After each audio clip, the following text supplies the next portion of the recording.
my friends, and welcome to this ASMR video. So today I'm going to do part 2 of my run through of the Josh Widdicombe book, Watching Neighbours Twice a Day, How 90s TV Almost Prepared Me for Life.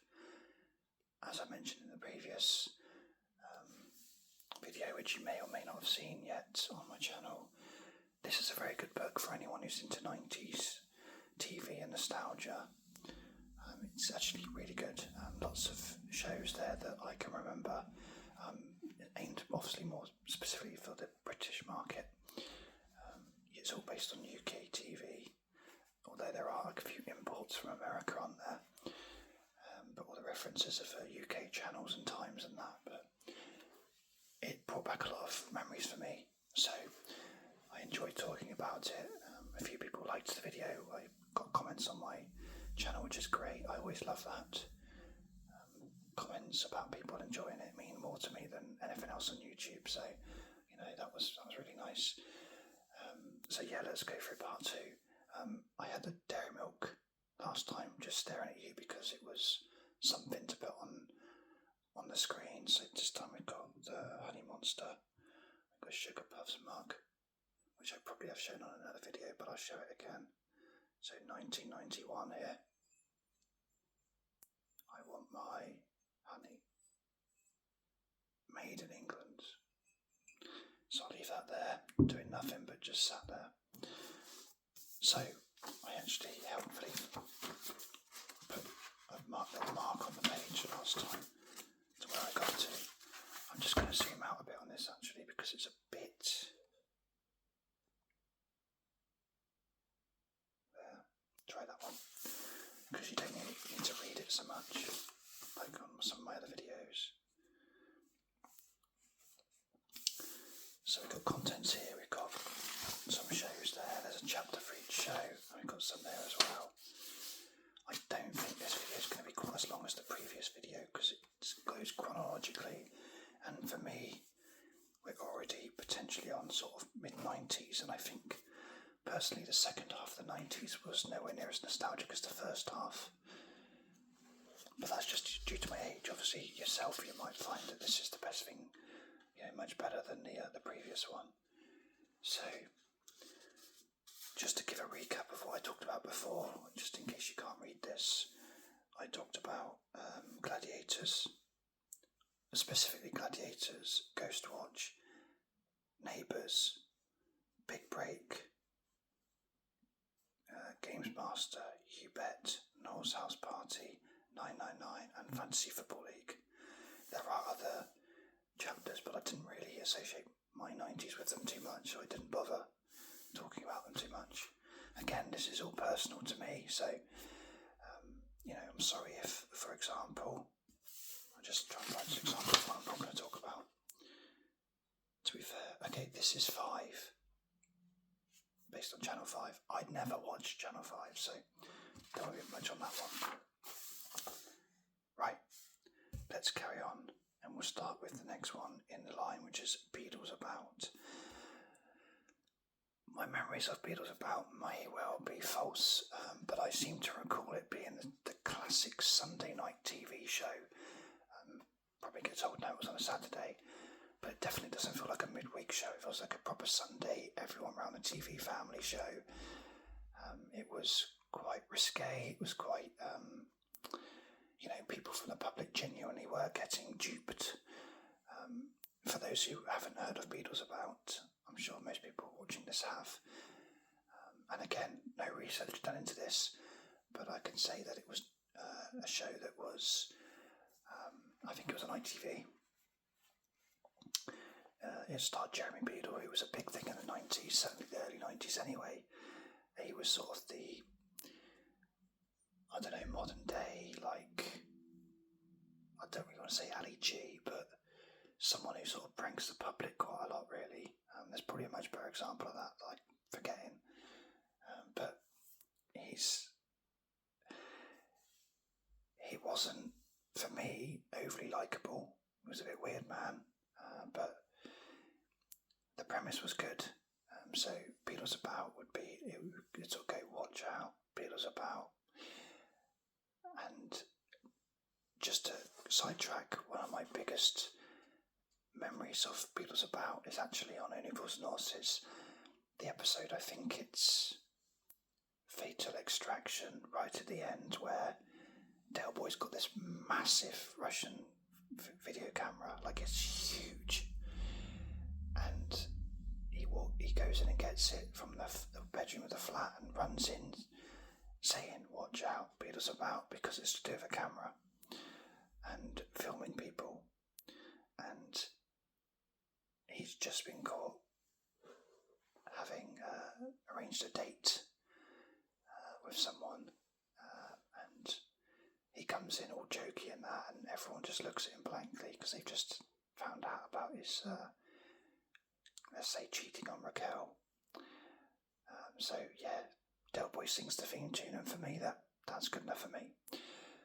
But yeah, the show, I did rewatch them during lockdown actually. I don't know, I think it was because it was mentioned on the Josh Widdicombe podcast, the football one. They mentioned Beatles About because I think there was a Beatles About. I'm not sure why it was mentioned, but anyway, it's basically him pretending to be someone else and making members of the public, sort of putting them into awkward positions, embarrassing situations that's going to make him angry. For example, there was one guy, and I think there was something like he pretended the council had given these workmen planning permission to dig up his front garden.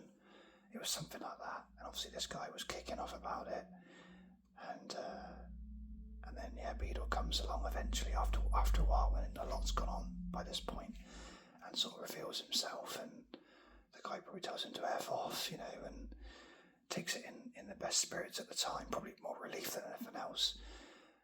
But they were good pranks to watch for the 90s public, really. It was probably nothing like that had really been done before, so yeah, it was good. So quite an enjoyable show, but not one I watched very regularly. My main memories of it have probably been watching those few episodes in lockdown. So the next one is the Brit Awards. Now, for me, the Brit Awards are absolutely rubbish now, just like music's rubbish now. It used to be in the 90s, I think it even was a tagline on one of the adverts for the Brit Awards one year. It says, "Something always happens." And it's true, it did. The Brit Awards were really famous for something happening where, like, you just talked about it at school the next day. So, off the top of my head, the big ones I can remember are Jarvis Cocker of Pulp, Gate Crashing, Michael Jackson's performance of, I think it was probably Earth Song, maybe, where Michael Jackson sort of was pretending to be Jesus, and I think it's actually quite mild what Jarvis Cocker did. He basically just did a few gestures near his bum, but it wasn't particularly sexual or bad. But it was big news that happened. There was Jerry's dress, the Union Jack dress, and I think she fell out of it at one point in the night. So that was quite a big event as well. I'm sure there were other things that happened, but generally they were the two ones I can remember off the top of my head. I wasn't always allowed to stand to watch Brit Awards, earlier than that. But those events probably would have been about 95, 96 maybe. So yeah, I would have been 10 or 11. I wouldn't have been allowed to stay up till 10 o'clock whenever it finished. I think at one point, one of the guys from, I think it was Chumbawamba, possibly Chumbawamba, threw a bucket of ice over John Prescott. That probably would have been about 97, 98. Which goes to show that even the most, in my lifetime, popular government, the early Labour Party, New Labour in 97, weren't not maybe as popular as what I remember. The feel-good factor hadn't quite hit the nation at that point, maybe. But yeah, I say this 2 days before an election, and politics has never looked so crap. So the Brit Awards are really good. I'd heard of the acts, but that's my fault, that's my age. I'm not interested in music anymore. The charts, I've got no interest in R&B and that type of music. That's just absolutely just taken over. I preferred pop music personally, a bit of indie. But anyway, that's just my preference. So the Brit Awards was memorable, so I can see why it's in the book.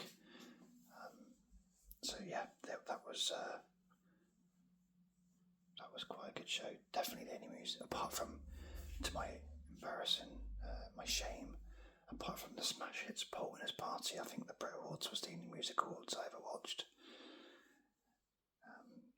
Anyway, moving on, we've got the X-Files.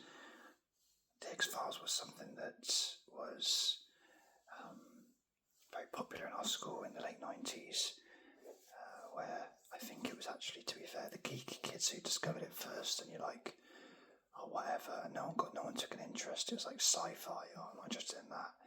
But of course it became really big in this country. Very, very memorable theme tune, which actually became a song in the charts, I think, at one point. Obviously launched the careers of David Duchovny and Gillian Anderson. I would say David Duchovny more, probably. I didn't watch it that much, to be honest.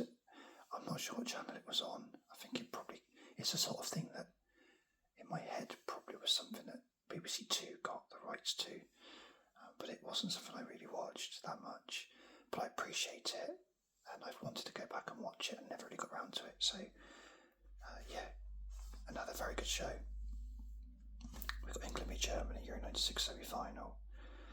I don't want to make this a really long video, so I'm not actually going to talk about that one because I've talked enough about football in my other videos. If you like football, then there's plenty of other videos on my channel to hear me talk about that. So I'm going to skip over that for those of you who aren't into football. The Simpsons, well, I mean, that's something that needs no introduction. I mean, I don't need to talk about The Simpsons too much again because it's not even nostalgic, it's still going. Although, I'll just give a few personal opinions on The Simpsons. So firstly, when I first watched The Simpsons, I thought it was for kids because it's a cartoon. As you get older, you realise The Simpsons is so much not for kids, it's much more aimed at adults. The humour is absolutely incredible.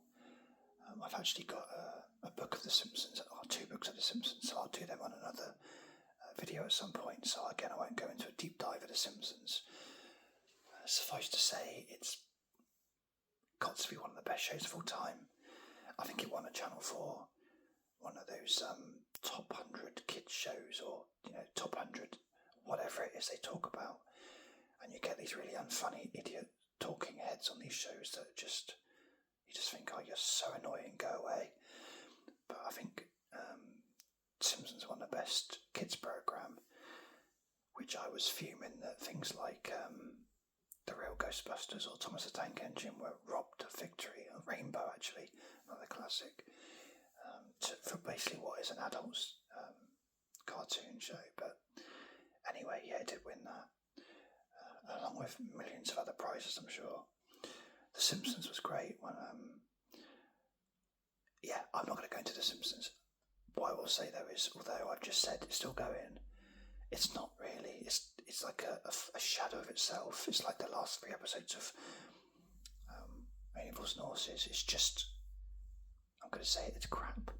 Simpsons peaked in the first 10 series and went downhill very quickly after that.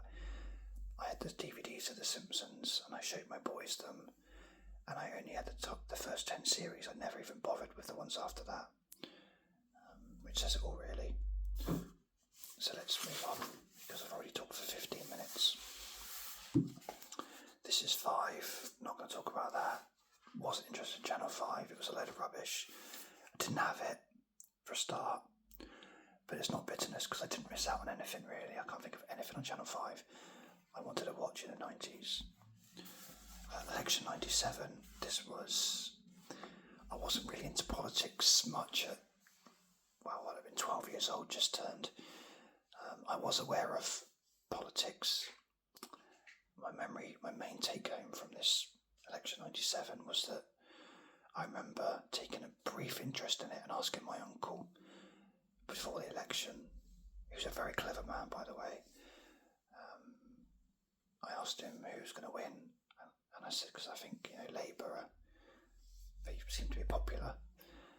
And he said to me that although Labour are popular, everyone will realise that ultimately you always should go Conservative and trust Conservatives, and they'll end up winning. Well, of course, my uncle was very much wrong there. It'd be interesting to see in a couple of days' time. Obviously, by the time I release this video, would have been announced, of course. But it'd be interesting to see if Labour can match that landslide they had in '97. My gut feeling is they won't. My gut feeling is they'll win comfortably, but perhaps not quite as much as they did back in '97. But we'll see. So, yeah, the election was, I think, going back and watching things like Have I Got News For You, I can really appreciate how big a moment it was for Britain then. But at the time, it wasn't something that really appealed to me. But yeah, for a while, I guess politics was cool and Prime Minister was cool compared to, John Major and whatever. So, yeah, it was a big night, very momentous night, memorable night. But for me, I can look back and watch episodes of Have I Got News For You, and they talk about the Portillo moment, and I missed all that. There's no way I would have been allowed to step for the election, even if I wanted to, which I wouldn't have wanted to. So moving on, it's got BBC News in here. That was, I think, in this book, it's related to the death of Princess Diana, and that was a big moment. I, at 12 years old, was aware that was a big moment. I knew my nan used to get the Daily Mirror, and pretty much every day Diana was on the front. Not quite as obsessed with Diana as I think the Express was, but yeah, Diana was on the front a lot. I would say Diana was the most famous person in the world at that point. And of course, tragically, she lost her life. I didn't really understand at the time. You got the rolling news coverage, but there was no YouTube, no Twitter, that sort of thing. So it was just reading the newspapers, and I remember buying a newspaper the day after she died, and the day of her death. In fact, the day of her death, there was a late edition newspaper, and it was just, I think it was possibly black. I bought that, and the next day, with all the pullouts, thinking, even at 12 years old, thinking, this might be worth something one day. And I was cleverer at 12 than I was when I moved out of home, because I chucked all those away. What an idiot. Like I chucked away a lot of my old toys. I'm such an idiot. I wish I'd kept that newspaper. But I do remember it, August 31st, 1997. I remember going up to my mum, and I must have gone downstairs to watch cartoons at maybe 6, 7 in the morning. And going up to my mum saying, Mum, I actually woke her up to tell her, and she was in shock. And my mum wasn't one for popular culture or the royal family or anyone like that, or even politics that much I'm aware of. But yeah, I remember a complete shock at the news. And to my incredible shame again, I remember being absolutely livid that day that the football match that was meant to be on, I went round to my friend's house and he had Sky, and I was sat down to watch Liverpool v Newcastle, and it was cancelled because of Diana, and I couldn't understand why. I thought, well, she wasn't playing. What difference does it make? This game isn't in London. And I was really gutted about that, and a little bit angry. So, I feel bad for that now. Moving on, we've got I'm Alan Partridge. Now, that for me is a classic. I love Alan Partridge. He's proper Marmite. You either get him or you don't. If you get him, you generally think he's very, very funny. If you don't get him, you think anyone who likes him's a nutter. I love him. I absolutely love him. I've got all Alan Partridge's stuff. I first discovered it in about 2002, I think, when the second series of I'm Alan Partridge was on. This would have been based on the first series where he was in the Linton Travel Tavern, but I watched the second series first. And I remember my mates putting it on to tease me because I'd happened to tell them at one point that my favourite meal was corned beef hash, and for some reason that drew ridicule at school, and my mates, who were dicks sometimes, took the mick out of me for it. And I think they put a scene on with Alan Partridge, and I think he said about, I'm going home for something and corned beef hash, or something like that. And I guess it was a way to try and make me feel bad or whatever, or take the piss, but I didn't care, whatever. But watching that bit made me think, oh, actually this guy's quite funny. And then I happened to stumble across it on my own in my bedroom, and I think he was on a radio show, but not his radio show. Oops, apologies for that. It's someone else's radio show, and he was debating against some person who had, I don't know, some drug issues or something, some lady, and Alan Partridge was being Alan Partridge. And I think at one point she said to him, you know, you've got a lot of issues, and he said, yeah, of what car magazine? And I just thought that was hilarious. And then she said, oh yeah, you, in your book, you end every chapter with needless to say. And then he responded and said, yeah, well, you end all your chapters with needles to say. And I thought, this guy's a genius. And it made me watch more, and I loved him, and I went back and watched this series, and then the talk show, and then watched the Mid-Morning Matters, the film, the specials, so many great, and my favourite book of all time, put out there now, my favourite book of all time is the Alan Partridge autobiography. I think it's called Partridge, We Need to Talk About Alan, something like that. If you haven't, I'm sure anyone who likes Alan Partridge has read the book. If you haven't, it's the funniest, best book you've ever read. Proper laugh out loud I was. I'm actually halfway through his third book, but I'm not finding it quite so funny. It's still quite good though. But yeah, I showed my boys, well, my eldest, I'm Alan Partridge, Knowing Me, Knowing You. I think there was one where there was I think it was maybe like they were doing the Miss World or something like that. And he said about one girl, he said, oh yeah, she's works in a betting shop, and you know, maybe have a flutter on her. And he said something like, oh, maybe not, she's 50 to 1, a rank outsider. And for some reason that creased my boy up, and he thought the rank outsider was hilarious. And even to this day, we have that in-joke of rank outsider, where I think at one point I was losing massively on Ludo against him and his brother and my partner, and he said, Dad, you're a rank outsider. And then we both laughed so much, and it doesn't sound funny to anyone now, I appreciate that, but it was a moment I just thought, oh, my boy's got my humour, and I love it. And it was like a proper proud dad moment, and honestly, so thank you so much, Alan Partridge, for bringing me closer to my son in such a weird way, but thank you.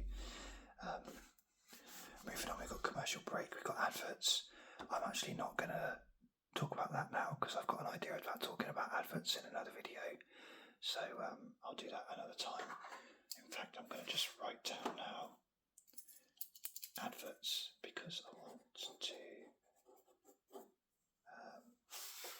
remember to do that video at some point.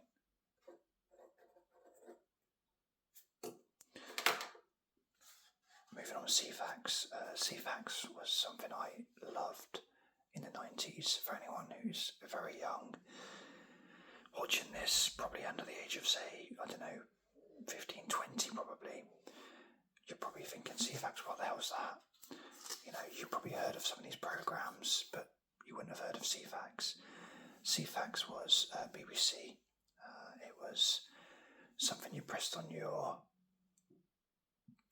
button on your remote control, and it would give you, like, I guess the best way to describe it is the text version of the internet.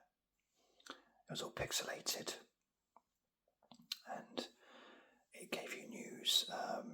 Sports news was what I used it for. So, from memory, 300 was sport, 301 was sport headlines, 302 was football, 303 was main football headline story, and I think you got 323 was possibly top scorers, 324 was the tables.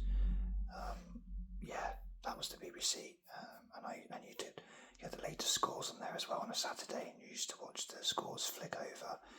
Oh, it was brilliant. It was the only way of finding out. There was no internet, no mobile phones, so unless you watched final score, you had no idea, or listened to the radio, I guess, you had no idea. And it's even before, a lot of this was before the days of Sky TV as well, and football, Soccer Saturday. CFAX was a big part of my life. I used to scroll through that a lot. ITV's version I never thought was quite so good, but it was still pretty good. I can't remember the numbers for ITV. I want to say 140, but I've probably got that wrong. Didn't come quite as naturally to me. Then Channel 4 had the classic quiz Bamboozle, where you used to do a quiz a bit like Who Wants to Be a Millionaire. If you get it right, you move on to the next one. And it was multiple choice questions, and they were really good fun. So I used to enjoy that too. I'm aware this video is already nearly half an hour, so I'm not going to spend too long on that. So we got 1, 2, 3. Yeah, we've got a few more to go. Okay, so TFI Friday was... I didn't really watch it that much. I was probably a bit too young for it, really, to really properly enjoy it. I didn't really get into music that much, and popular culture, and liking Chris Evans that much. Although I've gone back and rewatched some. I've rewatched a lot of stuff based on this book, actually. And Chris Evans was one of the best presenters ever. He was so good. He did that kind of interview that I like, where you don't pander to someone. Like, you used to watch people like Parkinson or Des O'Connor and people like that, even Graham Norton now. And basically they've got people on plugging something, and the interview's a load of rubbish. When they pander to them, they laugh at their jokes, and it's like, oh, shut up. Where's your backbone? It's pathetic. Just brown-nosing them. But Chris Evans wasn't like that. He'd bring a guest on and he'd take the mick out of them, and I really liked that. Frank Skinner did that later on in the early 2000s with his talk show, which was really good.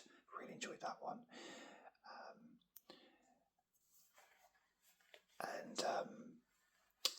Someone else used to do that quite a lot. Frank Skinner and David Baddiel used to do that as well when they were on Fantasy Football League. They used to sort of take the mick out of the guests, and I really liked that.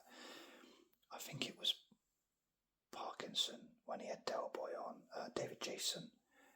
I may have mentioned this in a previous video, but I remember in the late 90s, I think it was, maybe early 2000s, he had David Jason on talking about something, and he didn't even bother asking him if there's going to be any more Universe and Horses, even though there was rumours around, and I just thought, oh, you're pathetic. I thought sat through this whole interview, and yeah, so Chris Evans was brilliant, the guests were brilliant, the makeup was brilliant of the show. It was really relaxed. It was a good way to start the weekend. I guess if I was a few years older, it would have been the perfect pre-drinks show to watch as you're getting ready. But for me, that wasn't really the case. It was, getting ready for not long till you go to your nans or go to bed or something. But yeah, TFA Friday was a great programme. Josh is a little bit older than me, so he remembers these things a bit more fondly. Remember Even Badly, I'm going to go back to, because I love that show. Total Eclipse, yeah, that was the Solar Eclipse of 99. Bit of an anticlimax, to be honest, so I won't go into that too much. 2000s Today, never heard of that. Big Brother was, again, a really good show, but it's been absolutely spoilt by the fact that the first show was good because it was people who wanted to win the money. want to be famous particularly. They just wanted the money to know how well received the show was going to be. And after that, it's just become a joke. So it's lost its credibility, and it's led to the sport. It's sort of spawned shows like the worst show in history for me is Love Island, and probably spawned everyone trying to be on TV, even though they've got no talent. So although this particular Big Brother that Josh talks about, the first series, was really, really good and interesting and unique, since then it's been spoiled so much that I'm not going to waste my time talking about it, because, I mean, at this point I'm not even sure how many people are still watching this video, to be fair. And I'll just go back finally to Men Behaving Badly. So I love Men Behaving Badly. It was a show that, probably my first adult type show I was allowed to watch, really. I used to watch it with my mum. I didn't get a lot of the jokes the first time round, but watching it again, of course I did then. I loved Gary and Tony. Still love Martin Clunes. One of my favourite people, favourite actors. He's just a great bloke. When he guest hosts Have I Got News For You, he just comes across so well. He's such a likeable guy. And Neil Morrissey too, I liked him as well. It's a great show. It's aged really well, actually. You'd think it hasn't, but I've watched it recently with my partner. We've been watching it quite a lot, actually. We've gone through all of the series. We started from the first Tony episode all the way through to the end, and now we're going back to watch the Harry Enfield ones, which I'm not quite so keen on. And I'm not keen on the last few Tony ones either. But the first 3 or so series of Tony it's just classic comedy.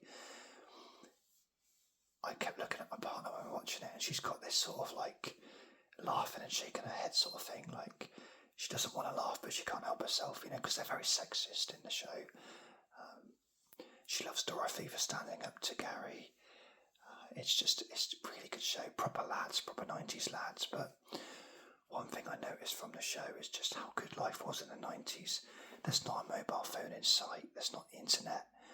It's just brilliant. I wish life was like that again. Great show. One of my favourite comedies. I did get worried watching it back that I wasn't going to enjoy it as much, but it exceeded expectations, and I probably arguably say I enjoyed it more the second time round, because not only did I get the comedy, which my immature ways are still likes, but it's also got the you can't say that now sort of thing, and also the nostalgic element, the fact they've got like, a Frosty's mug, and they've got a Gladiators poster on the wall and that type of thing. It's just like, oh man, I love the 90s. So I'll end it there, just me saying I love the 90s. Thank you for watching this video. Fair play to getting to the end of it. Sorry that I rushed through the last few, but I don't like making my videos more than half an hour usually. So again, thank you for watching, and I will see you on the next video. I've got plenty more planned, so keep watching, and thanks again, and thanks to Josh, and thanks to Honey Monster. Cheers.